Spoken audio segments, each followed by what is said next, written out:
en el capítulo 2, como lo leía nuestro director de culto, versículo 1 hasta el versículo 11 de Filipenses. Vamos a encomendarnos al Señor en esta mañana.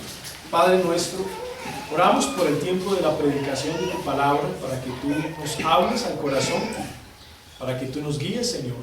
Te pedimos que tu Espíritu Santo aplique cada una de estas verdades a nuestra alma y que podamos cambiar. Amén. Permite, Señor, que seamos conformados a la imagen de nuestro Señor Jesucristo. Amén. Para la edificación de tu iglesia, la exhortación de tu iglesia y la consolación. En el nombre de Jesús. Amén. Amén. Y amén. Filipenses capítulo 2, versículo 1.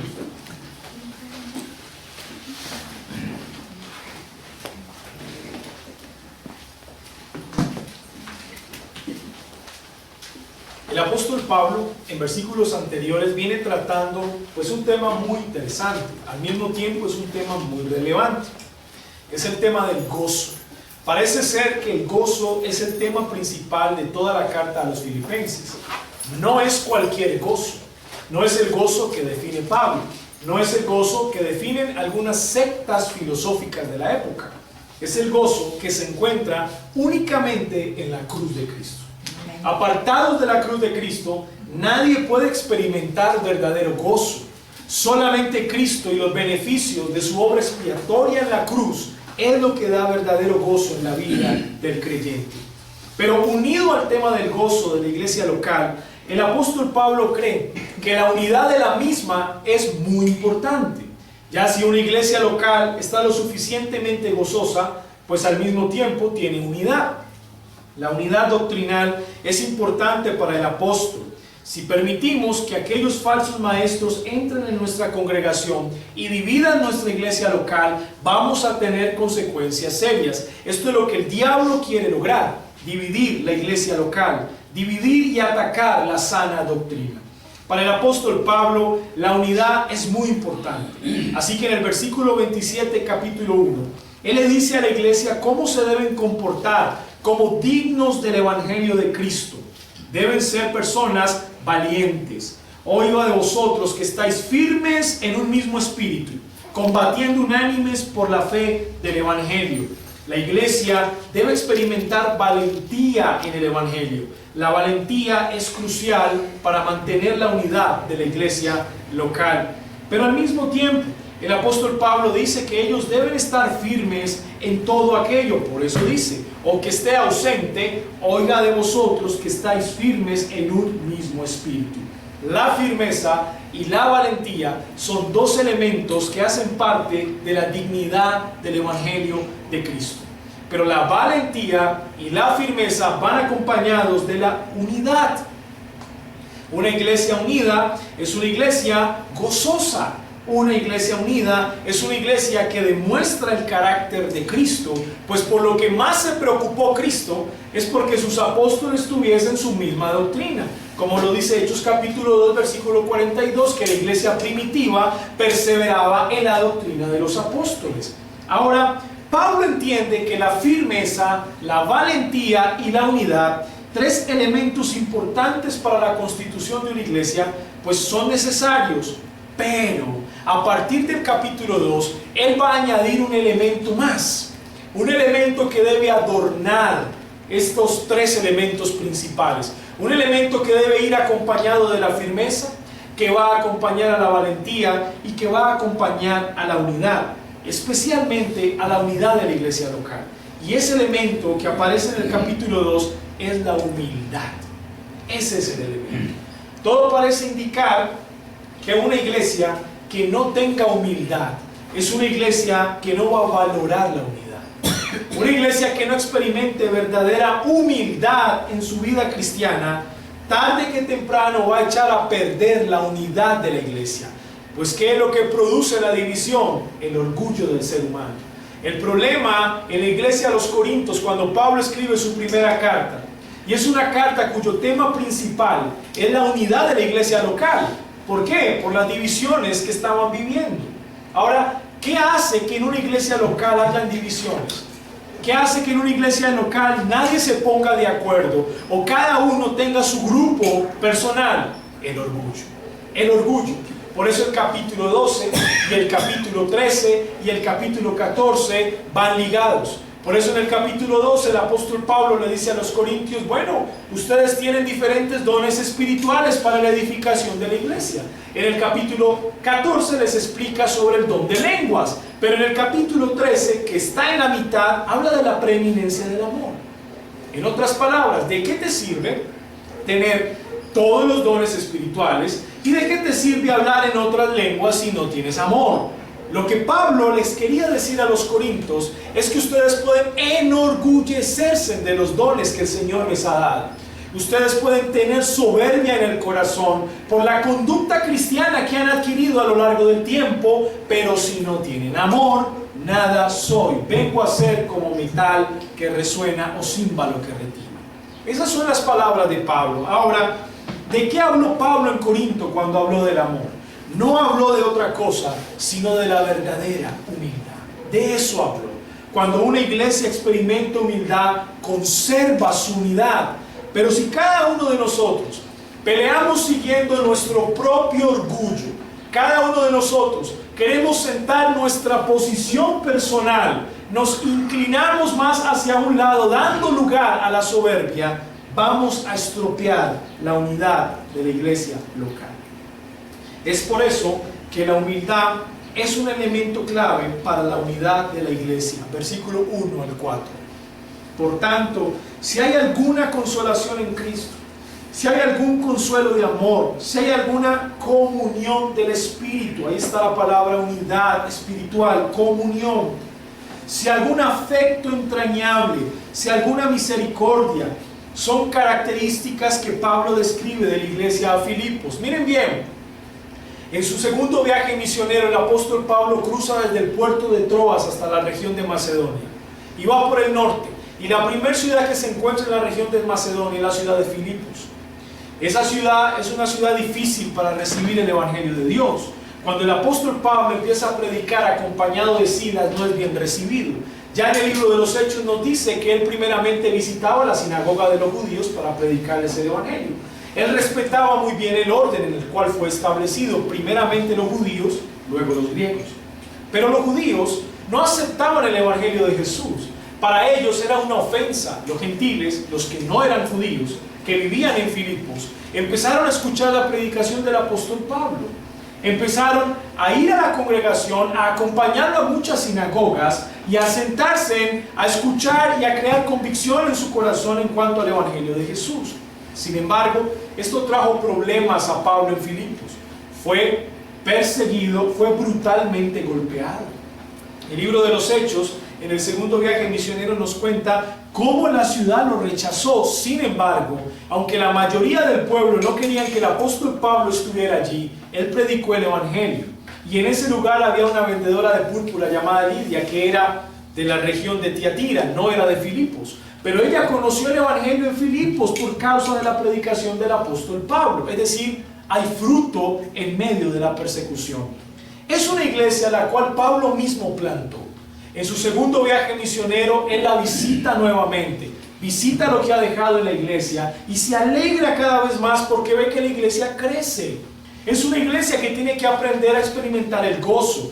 Cuando él escribe la carta a Filipenses cerca del 62 después de Cristo, el apóstol Pablo está en una prisión en Roma, en su primer encarcelamiento.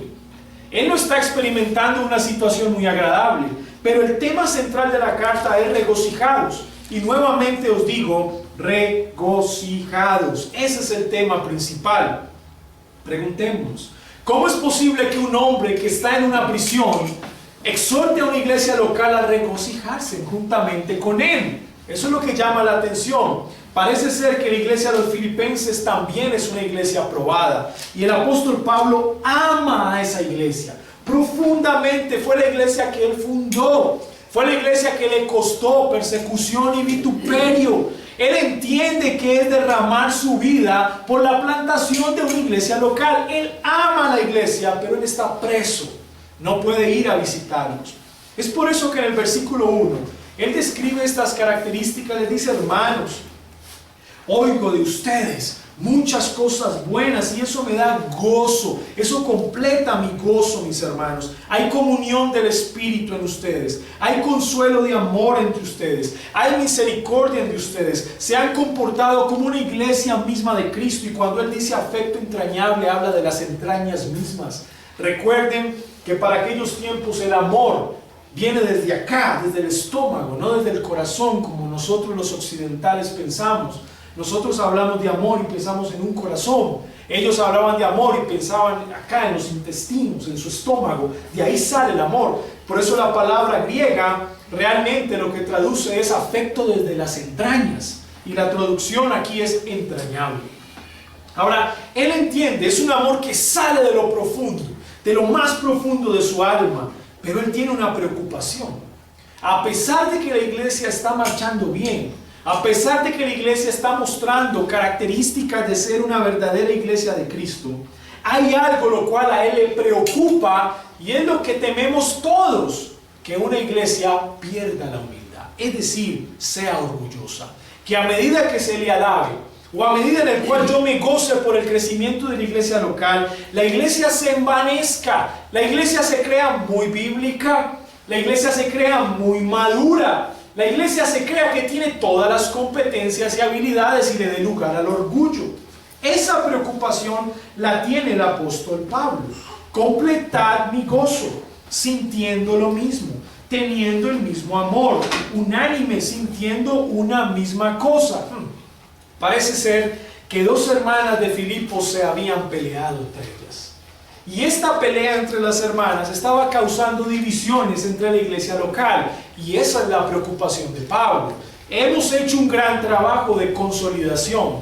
La iglesia en Filipos se está formando y se está constituyendo una iglesia bíblica. Pero no podemos permitir que las diferencias entre los miembros de la iglesia local tiren abajo todo el trabajo que se ha hecho hasta ahora. Por eso, Él les dice, completen mi gozo, no peleen más, únanse más, sientan una misma cosa, nada hagáis por contienda o por vanagloria. Esa era la motivación de algunos hermanos de la congregación. Y aquí es donde Él introduce el elemento importante de nuestro texto. Contraste, antes bien, contrasta la contienda y la vanagloria, porque donde hay contienda hay orgullo. Esa es la idea. Nadie pelea con humildad. Todos peleamos por orgullo. De alguna manera, cualquier diferencia o división que haya entre nosotros no es por humildad, o no es porque yo sea muy humilde. Cualquier división que haya entre nosotros se debe al orgullo de nuestro corazón. Ese es el punto. Y Pablo lo entiende muy bien. Así que para dejar de contender, no le den lugar a la vanagloria, antes bien con humildad. Y si alguien pregunta en esta mañana, pastor, hermano, defina mi humildad. Yo le defino humildad, estimando cada uno a los demás como superiores a él mismo. Esa es la definición de humildad. Y es la definición de humildad que da el apóstol Pablo. Para él, humildad es eso. Es estimar a los demás como superiores a nosotros mismos. Es decir, la iglesia debe ser una iglesia que aprende a trabajar en equipo. Una iglesia local tiene muchos miembros. Cada uno de los miembros de la iglesia local tiene diferentes habilidades y capacidades. Cada uno de ellos pone sus dones o capacidades para la edificación de la iglesia. Algunos tal vez más visibles, otros no tan visibles, más ocultos, no importa, pero todos al servicio del Señor. Que no despreciemos el trabajo de los que no son tan visibles y que no alabemos tanto al que trabaja más visiblemente. Ahora, esto se debe a que hay humildad en la iglesia. Si aprendemos a valorar el trabajo de nuestros hermanos, pues aprendemos a crecer en humildad. Si nosotros reconocemos que el trabajo del que predica es importante, como el trabajo el que le da la bienvenida a las personas al culto también lo es, aprendemos a crecer en humildad. Si reconocemos que el trabajo del que enseña es importante, como del hermano que pone los himnos, o el hermano que interpreta el instrumento, o el hermano que hace cualquier otra cosa para que esté ordenado el día del Señor, pues aprendemos a crecer en humildad. debemos valorarnos mutuamente. ¿Y saben por qué? Porque el estándar no lo ponemos nosotros, lo pone Cristo mismo. Y es lo que Pablo va a decir a continuación como su argumento más fuerte para la humildad. Así que si alguien quiere saber lo que es la humildad, es estimar cada uno a los demás como superiores a él mismo. El grave error del orgullo es que yo me creo superior a mi hermano. De alguna manera creo que tengo superioridad sobre él en algo. Soy superior simplemente o porque conozco más las escrituras o porque lo que estoy haciendo es un poco más visible. Miren que Pablo no habla de autoridad, porque una cosa es la autoridad que tiene el pastor, es una autoridad bíblica. Otra cosa es la autoridad que tienen los oficiales de la iglesia, eso es diferente. Esa autoridad tiene que ir acompañada con humildad, pero cuando no se entiende la verdadera autoridad dada por Dios, hay superioridad. En lugar de que haya autoridad bíblica, hay superioridad mundana, que es el pensamiento mundano de que soy superior al otro simplemente porque sé más o porque me siento mejor que él. Pablo entiende que si no corregimos el orgullo y la soberbia de la iglesia local, toda la obra se va a echar a perder.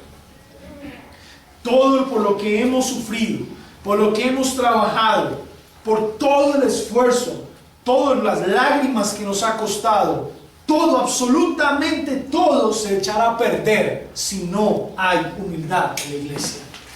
Ahora él dice, no mirando cada uno por lo suyo propio, sino cada cual también por lo de los otros, como decía Juan Calvino en una de sus frases cuando hablaba acerca de la verdadera piedad, que el orgulloso está con la cabeza gacha mirando hacia abajo y está tan concentrado mirando hacia los otros hacia abajo que no tiene tiempo de mirar hacia arriba y darse cuenta que hay otros que están por encima de él. Esa es la labor del orgulloso, nunca levanta su rostro, porque cuando levanta el rostro, el primero que va a encontrar que está por encima de él es al mismo Cristo, sino que su rostro siempre va a estar inclinado, mirando a los demás, mirando la inferioridad de los otros.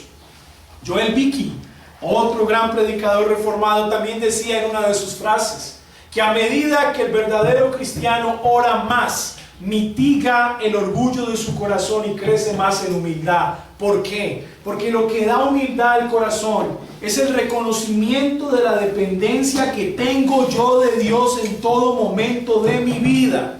O como Santiago en el capítulo 4 lo enseña, cuando habla de aquellos hombres que arman sus planes sin tener en cuenta a Dios. Y dicen, hoy, mañana iremos a tal lugar y traficaremos. Cuando Santiago dice, ni siquiera saben si eso ocurrirá. Más bien, en lugar de eso debieran decir, si Dios quiere, hacemos esto o aquello. La humildad es fundamental para la vida cristiana. Ahora, como en todo hay detractores, gente que se opone para todo. Entonces Pablo, espérate un momento. ¿Cómo que me hablas a mí de humildad? ¿Y tú qué vienes a hablar de humildad? Si tú, pues eras fariseo de fariseos, habías sido irreprensible en cuanto a la ley y sobre todo el conocimiento que tenías, perseguiste a la iglesia cristiana por muchos años. Es más, en la misma muerte de Esteban, las ropas de Esteban cayeron a tus pies. ¿Qué nos vienes a hablar tú de humildad? Así que Pablo saca el arma, saca la jugada maestra, saca la respuesta más poderosa que cualquier detractor no quiere esperar que le diga. ¿Quieres que te diga quién verdaderamente es humilde? ¿Y quieres que te explique cómo debería ser tu vida cristiana tan humilde como esa persona? A ver, Pablo, dinos quién, ponnos un ejemplo, o ponte tú de ejemplo. No es necesario que yo me ponga de ejemplo. Por eso a partir del versículo 5, lo que hace el apóstol Pablo es dar el ejemplo supremo de humildad para la unidad de la iglesia. Y aquí viene. Este es el disparo de Pablo, en el cual nadie puede resistir. Haya pues en vosotros este sentir que hubo también en Cristo Jesús. Desarmó a cualquiera. Que nos pongan cualquier ejemplo. Que nos pongan el ejemplo de cualquier persona. Pero cuando ya tú me vas a hablar de Cristo Jesús, quedo absolutamente desarmado. Completamente desarmado. ¿Cuál es el sentir que debe tener la iglesia de los filipenses? El mismo sentir que hubo en Cristo. ¿Cuál es ese sentir? Versículo 6, el cual siendo en forma de Dios, no estimó el ser igual a Dios como cosa a que aferrarse, sino que se despojó. Kenosis significa eso, se despojó a sí mismo, tomando forma de siervo, hecho semejante a los hombres, y estando en la condición de hombre, se humilló a sí mismo, haciéndose obediente hasta la muerte y muerte de cruz. ¿Quieren un mayor ejemplo de humildad? Esa es la pregunta. ¿Quieren un mayor ejemplo de humildad para que aprendan a ser humildes en la obra del Señor? Aquí tienen el mayor ejemplo de humildad. No hay otro como este.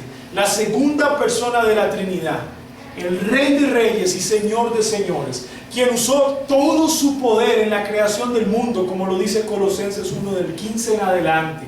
Por Él y para Él fueron hechas todas las cosas.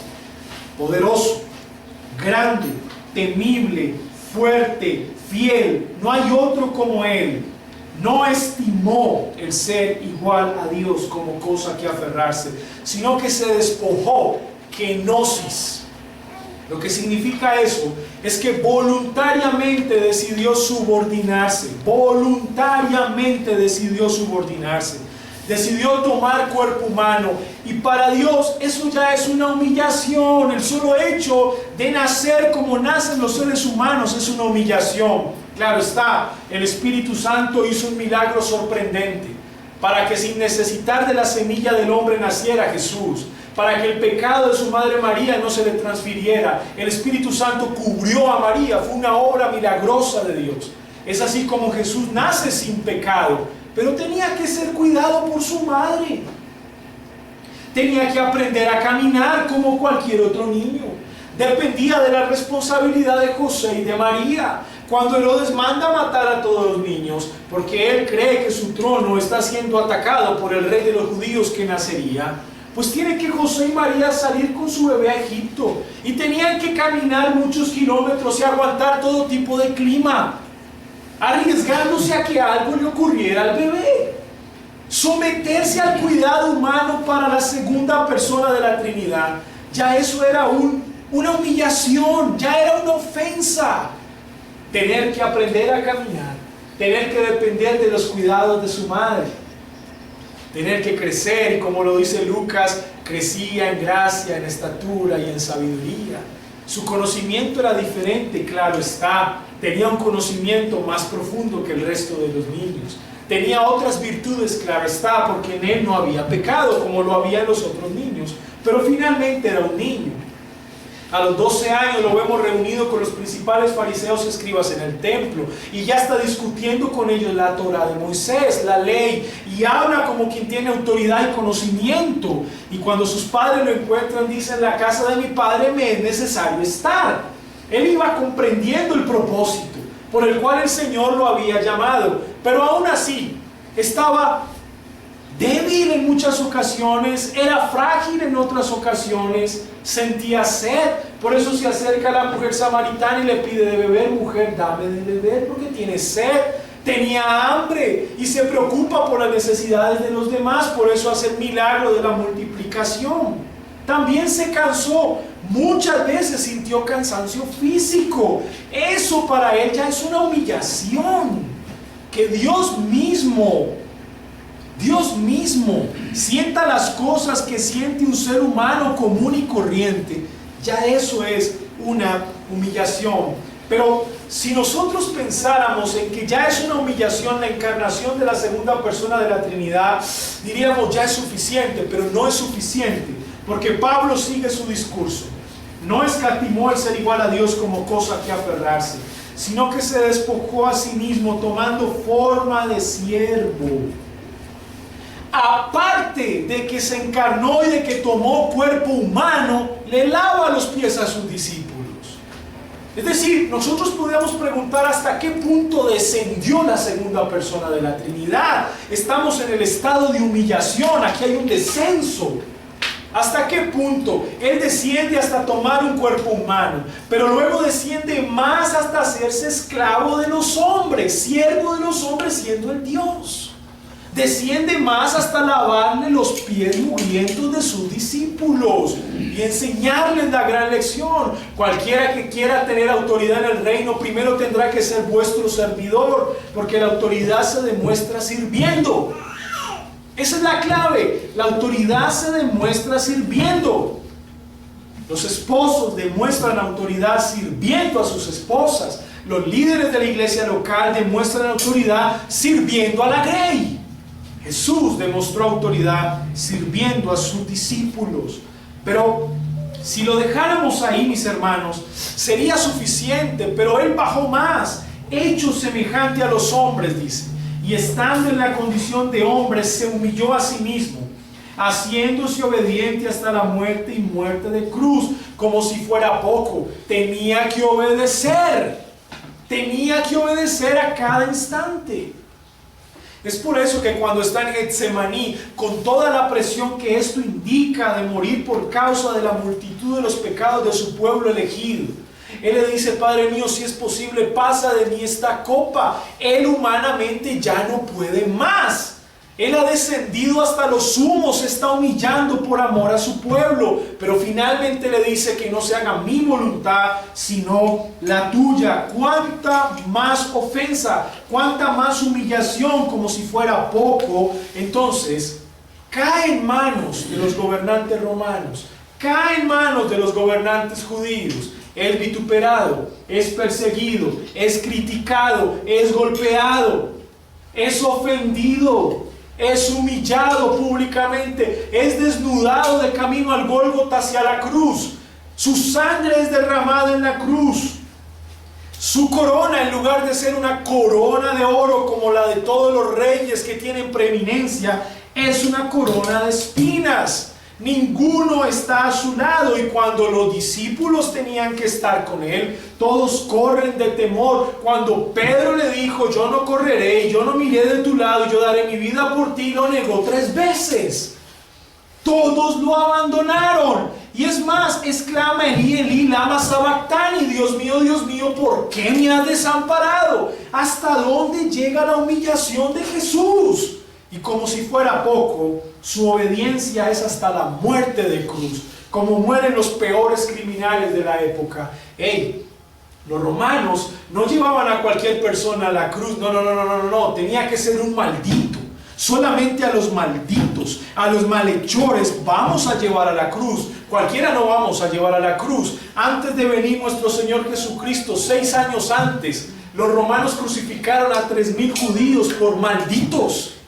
Pero ¿quién iba a pensar que 33 años después iba a ser la segunda persona de la Trinidad la que iba a ser colgada en el madero de los malditos por causa de nuestro pecado? O sea, ¿hasta dónde más es la humillación de Jesús? Morir con 2 malhechores. Esa es la prueba. Cuando el uno no lo quiso reconocer, el otro lo reconoció y le dijo: acuérdate de mí cuando estés en tu reino. Por fin alguien reconoce que el que está colgado en la cruz es un rey, y no es un rey como los demás reyes, es un rey diferente. La humillación de Cristo fue tal que tuvo que ser descendido de la cruz y tuvo que ser llevado a una tumba romana de la época. Su muerte es una gran realidad. Ha muerto nuestro Señor Jesucristo. ¿Podemos pedir más humillación? ¿Podemos pedir más humildad? Y aquí es cuando nosotros debemos pensar, mis amados hermanos, si la segunda persona de la Trinidad fue humillado hasta lo sumo y descendió hasta el lugar donde no podía descender más, a nosotros se nos pide que descendamos solamente un escalón, uno, y no lo hacemos. No tenemos que descender escalones como Jesús, solo uno. Desciende un escalón por amor a tu hermano, y no lo hacemos. Nos cuesta tanto descender siquiera un escalón, uno. Y cuando vemos el ejemplo supremo de humildad de Cristo, vemos que Él descendió todos los escalones hasta llegar a lo profundo donde tenía que llegar, por amor a ti y por amor a mí, siendo inmerecedores de Dios en cualquier tipo de bendición. Ahora te pregunto, ¿por qué tú no puedes esforzarte un poco más y ser un poco más humilde? ¿Por qué no te puedes esforzar un poco más en descender tu pie un solo escalón? ¿Por qué? ¿Por qué nos cuesta tanto, mis hermanos, si nosotros no hemos vivido la humillación que vivió nuestro Señor Jesucristo? Cualquiera que sea la prueba que tenga un creyente, nunca será comparada a la prueba de Cristo. Nunca. Nunca.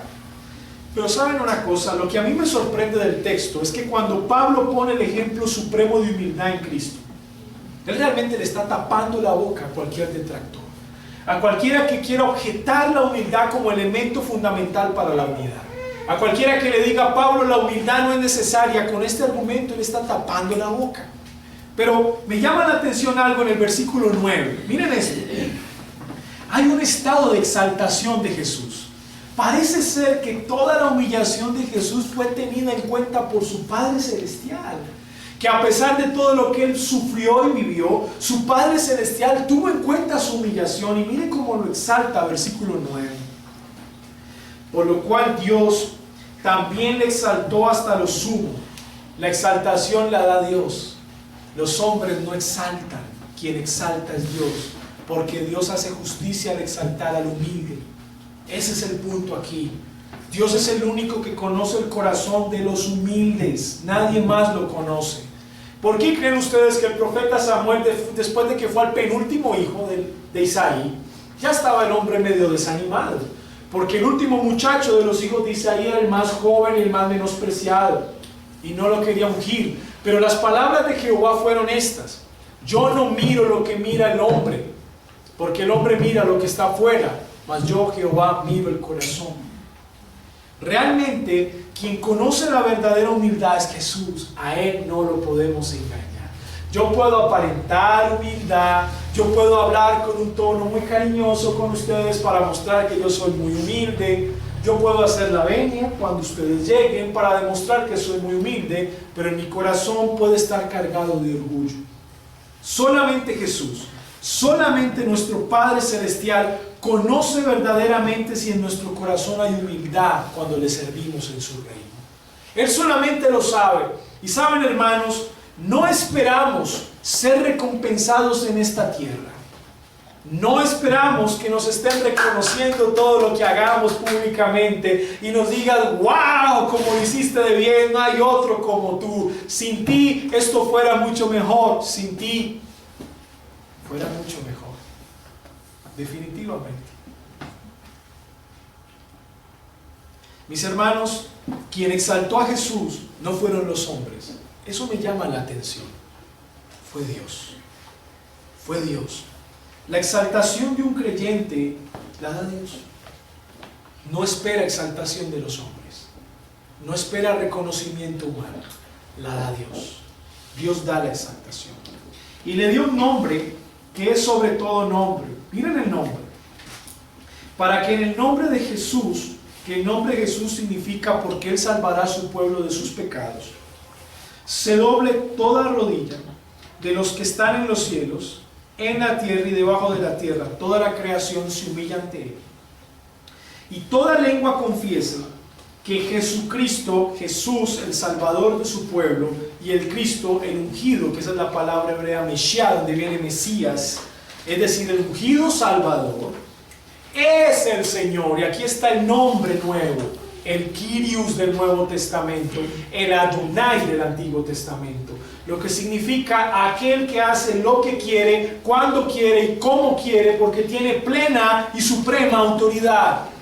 Pero ¿cuándo recibe el título de Señor? Pregunta: antes de que el Señor Jesucristo, la segunda persona de la Trinidad, descendiera a la tierra y tomara cuerpo humano, ¿no era Señor? Claro que era Señor. Él por toda la eternidad ha sido Señor. Pero ¿por qué aparece aquí un nombre nuevo? Porque ahora a quien le dan el título de Señor es a Jesucristo hombre. Jesucristo hombre. Recuerden que Él resucita de la tumba en su cuerpo humano, glorificado, y asciende a los cielos, según Hechos capítulo 1, en cuerpo. Y dicen estos ángeles a sus discípulos: así como lo han visto ascender a los cielos, así mismo descenderá un día en cuerpo. Hoy nuestro Señor Jesucristo está sentado a la diestra del Padre en cuerpo, intercediendo por su iglesia, cuerpo glorificado.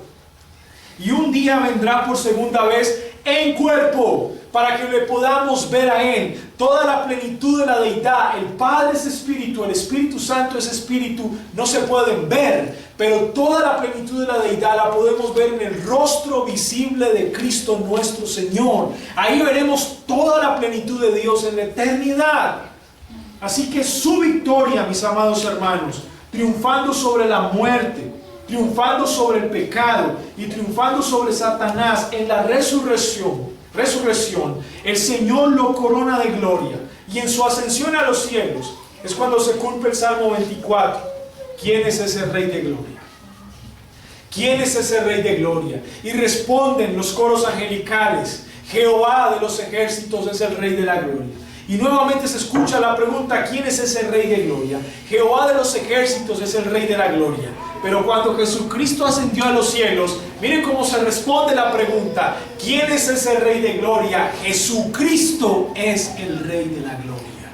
Esa es la respuesta al Salmo 24. Él es glorioso, y cuando lo reciben en el cielo, lo coronan como Rey y lo coronan como Kyrios, Jesucristo hombre. Es el Señor y el Rey sobre toda la tierra. ¿Quién lo coronó? El Padre. ¿Quién lo exaltó? El Padre. ¿Quién vio su humillación? El Padre. ¿Quién conoció un corazón humilde? El Padre. No lo hizo Él, todo lo hizo el Padre. Mis hermanos, y Pablo cierra con una cristología profunda. Miren ustedes, esto es cristología profunda para decirle a la iglesia de Filipenses: sean humildes como Cristo lo fue. Si alguien puede pensar, necesitamos tanta cristología para ser humildes. Y la respuesta es sí. Porque no hay nada más difícil en la vida que ser humilde. Podemos ser muchas cosas, pero no humildes. No humildes. Y cuando tenemos algo de humildad, no tenemos la humildad suficiente que se espera de nosotros. La humildad es como el silencio. En el momento en el que se menciona, se rompe. Se rompe. Cuando pensamos tener algo de humildad, nos damos cuenta que no somos lo suficientemente humildes. Y todo eso lo dice Pablo simplemente para que la iglesia filipenses sigan sintiendo lo mismo, tengan el mismo amor, tengan la misma unidad, sientan una misma cosa, y el gozo de Pablo sea completado perfectamente. Amados hermanos y amada iglesia, ¿qué aprendemos de este texto? Número 1, aprendemos que sin humildad no hay unidad. Eso es lo primero que aprendemos. Que podemos tener toda la teología, podemos tener toda la doctrina, podemos comprender muy bien las verdades bíblicas, pero si no hay humildad, no hay unidad. Siempre vamos a tener diferencias fuertes y divisiones que dañan la unidad de la iglesia. Número 2, ¿qué aprendemos? Que si nos cuesta ser humildes, no debemos mirar al hermano para medirnos a nosotros mismos. Por lo menos soy más humilde que él. No, porque ahí perdimos toda humildad. Lo que debemos hacer es mirar al ejemplo supremo de humildad. Cristo es el ejemplo. Cada vez que luchemos contra nuestro orgullo, que batallemos con nuestra soberbia, debemos mirar a Jesús. Él es el ejemplo supremo de humildad, mis amados hermanos. ¿Y acaso alguien nos recompensará por esto? Sí, Dios dará su recompensa. Tercero, no esperes recompensa de los hombres en lo que hagas. No esperes ser aplaudido, no esperes ser reconocido, espera en Dios. Él conoce verdaderamente el corazón y da a cada quien lo que se merece. Y si aquí hay una persona o dos que no están seguros si son cristianos, que están batallando por saber si de verdad conocen a Cristo o no, o lo han escuchado, pero hoy están apartados de Él, y han venido a esta congregación a escuchar la predicación, yo te voy a decir una cosa: Si hoy tú estás alejado de Cristo, no hay peor persona más orgullosa que tú. Porque la principal muestra de la soberbia humana en su máximo esplendor es rechazar a aquel que murió en una cruz. Es la muestra más grande de soberbia. Es ver a la segunda persona de la Trinidad humillándose en una cruz, sufriéndose por amor a su pueblo, y yo decir: eso para mí no tiene importancia alguna. O sea que si tú hoy de corazón no eres creyente y te la has pasado rechazando a Jesús y rechazando el Evangelio, y como si el llamado no fuera contigo, tú eres muy orgulloso, eres supremamente soberbio, muy orgulloso, y Dios te está viendo. ¿Saben? Para los orgullosos no habrá exaltación, solamente para los humildes. Así que yo te pregunto, querido amigo, ¿por qué no vienes a Jesús? Si finalmente Jesús es el único camino al cual debemos ir, ¿por qué no decides venir a Él de una vez? ¿Por qué tienes tanto temor? ¿Por qué te da miedo dejar tu pecado? ¿Por qué te da miedo abandonar tus vicios? Y si tú eres un creyente medio tibio a veces, ¿por qué te da miedo tomar una resolución de corazón y seguir a Jesús por toda tu vida? ¿Cómo deberías seguirlo? De corazón, sabiendo que Él murió en la cruz y se humilló hasta lo sumo. La única manera para que venzas esa soberbia y ese orgullo es que reconozcas tus pecados y los confieses, uno por uno. No hagas una oración para pasar de largo el problema. Pues Dios, tú conoces mis pecados, perdóname. No. Tú tienes que sentarte en tu casa, donde te encuentres, y tú tienes que confesar cada uno de tus pecados. Esos que tú quieres pasar por alto, porque si los mencionan te van a doler en el corazón y te van a recordar cuán malo eres. No importa. Esos pecados tienes que confesarlos uno por uno a Jesús, para que sea quitada el orgullo de tu corazón y recibas al ejemplo supremo de humildad, que tiene un nombre, que es sobre todo nombre: Jesucristo el Señor. Demos gracias. Padre, te damos gracias en esta mañana. Gracias por tu palabra, Señor. Gracias por recordarnos cuán necesitados estamos de ti, Señor. Y te rogamos de manera especial que nos ayudes a ser una iglesia humilde, humilde, Señor.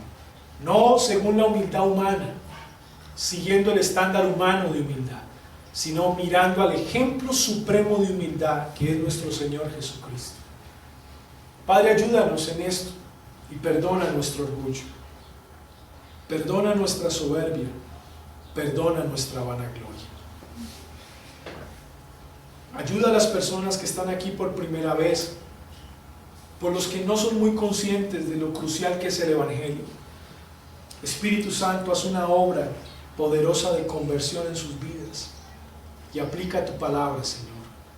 Y aquellos cristianos que han estado apartados un poco, tráelos de regreso a tus caminos y a tus pies. Recuérdales la palabra, Señor, y quita de ellos todo orgullo, que puedan reconocer y confesar sus pecados, para que sean perdonados y sean exaltados, porque Dios solamente exalta al humilde y mira de lejos al que es altivo. Padre, gracias te doy en esta mañana, en el nombre de Jesús. Amén. Vamos a tomar las ofrendas en esta mañana. Recuerden que solo hay 3 requisitos para ofrendar. Hay 3 requisitos. El primero es que usted lo haga voluntariamente, que no se sienta obligado. El segundo es que usted lo haga con alegría, que sea un motivo de gozo dar. Y el tercero, que lo haga con sencillez de corazón, es decir, no para ser visto, ni para ser reconocido, ni para buscar un lugar o una posición en la iglesia. Si usted cumple esos 3 requisitos, usted puede ofrendar con alegría, con sencillez de corazón y voluntariamente. Demos gracias a Dios por las ofrendas. Padre, oramos por las ofrendas en esta mañana y te pedimos, Señor, que las bendigas, Padre. Tú bendices al dador alegre, así lo dices en tu palabra, Señor. Permite que tu iglesia cada vez más pueda ser generosa, Señor. Permite que podamos crecer en generosidad y en el dar. para suplir las necesidades de tu reino, Señor. Todo esto te lo pedimos en el nombre de Jesús. Amén.